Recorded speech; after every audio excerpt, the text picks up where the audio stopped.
Bonne journée avec France Bleu Matin, il est 7h47. François Hollande est donc au pouvoir depuis un an. Un an après, même ses soutiens ne cachent plus leurs doutes. En tous les cas, au Front National, on ne s'est jamais fait d'illusions. Et le FN en profite même. Ce week-end, il a regroupé ses militants à Châlons-en-Champagne. On en parle avec notre invité ce matin. Bonjour, Pascal R. Bonjour. Vous êtes le secrétaire départemental du FN dans la Marne. Au fond, Pascal R, est-ce que vous ne vous réjouissez pas de ces difficultés de François Hollande ? Vous savez, au Front National, on ne se réjouit jamais des difficultés des Français, parce que dans cette affaire, ce sont toujours les Français qui trinquent. Hein. Alors moi, je rappellerai quand même, parce qu'on a l'air surpris qu'au bout d'un an, M. Hollande est complètement échoué d'ailleurs. Il y a un discrédit économique, social, politique, moral même, avec l'affaire Cahuzac. Mais j'aimerais quand même rappeler que d'abord, il a bénéficié que d'un vote de rejet face à M. Sarkozy l'année dernière. Et il n'a été élu que par 18 millions d'électeurs sur 46 millions d'inscrits, c'est-à-dire que même pas la moitié des Français ont voté pour lui. Donc il partait déjà avec deux handicaps sérieux. Et en plus, nous sommes dans une logique de quinquennat, c'est-à-dire que le vrai chef du gouvernement, c'est lui. Ce n'est pas le président de la République des débuts de la Ve République qui se plaçait en arbitre ou en recours. Et M. Hollande a échoué dès le départ. Donc pour ces raisons-là, et également parce que en matière économique et sociale, mais aussi en matière d'immigration et d'insécurité, il fait exactement la même politique que M. Sarkozy. Je rappelle quand même qu'en matière d'insécurité, M. Valls, son ministre de l'Intérieur, a clairement dit qu'il se plaçait dans le cadre de la même politique que M. Sarkozy avec les mêmes objectifs. Alors justement, lorsque vous dites que finalement l'UMP et le Parti Socialiste, c'est la même chose, est-ce que vous ne faites pas le discrédit sur la classe politique entière ?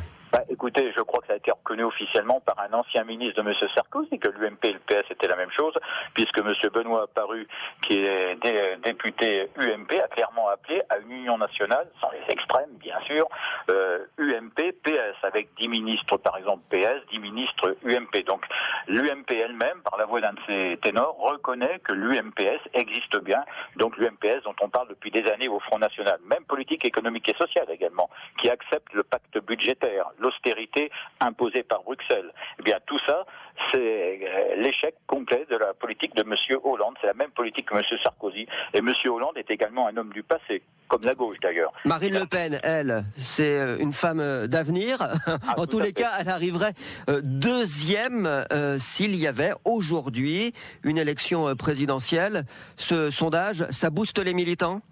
Tout à fait, oui, ça booste les militants et puis ça veut dire aussi qu'on a encore beaucoup plus de travail à faire sur le terrain. Parce qu'il faut tout faire maintenant pour engranger, concrétiser et engranger toutes ces sympathies nouvelles qui vont vers Marine Le Pen et le Front National et le Rassemblement Bleu Marine. Alors, il va y avoir les élections municipales l'an prochain. Oui. Il y a quelques mois, Pascal R, vous étiez contesté au sein même du Front National de la Marne. Ne craignez-vous pas des dissidences pour les municipales, des listes qui pourraient vous faire de l'ombre ?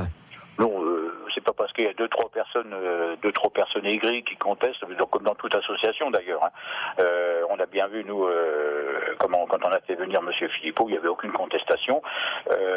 Les municipales se préparent, et c'est pas parce qu'il y a peut-être un aigri sur Reims qui fait tout et n'importe quoi d'ailleurs, qui n'est plus au Front National.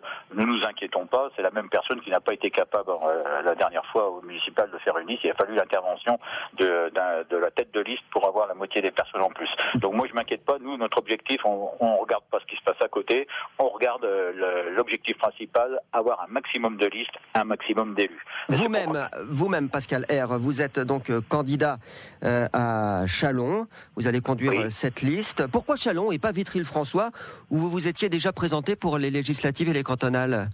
C'est un choix politique avant tout, parce que Châlons est une ville de préfecture, et donc il était indispensable que nous ayons une liste sur Châlons. Et nous avons toujours eu une liste sur Châlons depuis 1989, je le rappelle.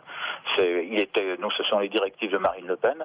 Il faut une liste Front National dans toutes les villes de plus de 100 000 habitants, dans toutes les villes de préfecture, etc., etc. Vous succédez à Madame, là, sur Châlons. Voilà, si vous voulez, n'est-ce pas ?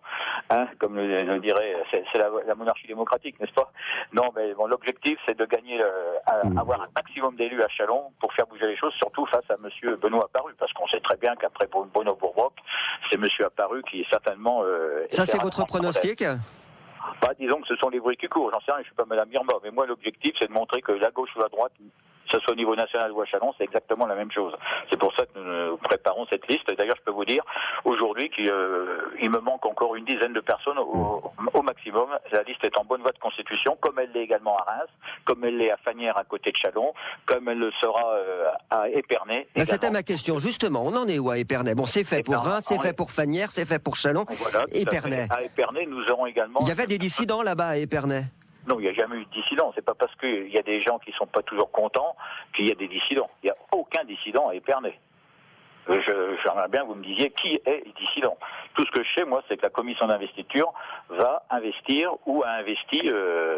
officiellement, prochainement, un candidat pour Épernay. Tout le monde s'est rabiboché alors à Épernay. C'est une bonne nouvelle pour vous, quoi. De toute façon, vous savez, il faut savoir faire preuve de réconciliation nationale. Quand on veut réconcilier les Français, il faut commencer d'abord par se réconcilier chez soi. Vous avez l'objectif de gagner des mairies dans la Marne. Quel sera votre objectif global? Écoutez, nous, notre objectif, c'est déjà d'avoir un maximum de listes, comme je le disais, de candidats. Et si nous pouvions, par exemple, gagner la mairie de Fagnières, ça serait un tsunami politique. Si nous pouvions aussi, parce que nous essayons également de constituer une liste sur Saint-Mémy. Donc, si nous pouvions avoir des listes à Châlons, à Saint-Mémy, à Fagnières, ça serait quand même assez important au niveau de la communauté d'agglomération. Et à Vitry-le-François, ce sera difficile d'avoir une liste FN? Le problème à Vitry-le-François, c'est qu'il faut trouver une tête de liste, tout simplement. Voilà. Merci beaucoup, Pascal R, d'avoir fait le point sur la politique actuelle. Pascal R, le secrétaire départemental du Front National dans la Marne. Au revoir. Je vous remercie. Au revoir. Il est 7h53.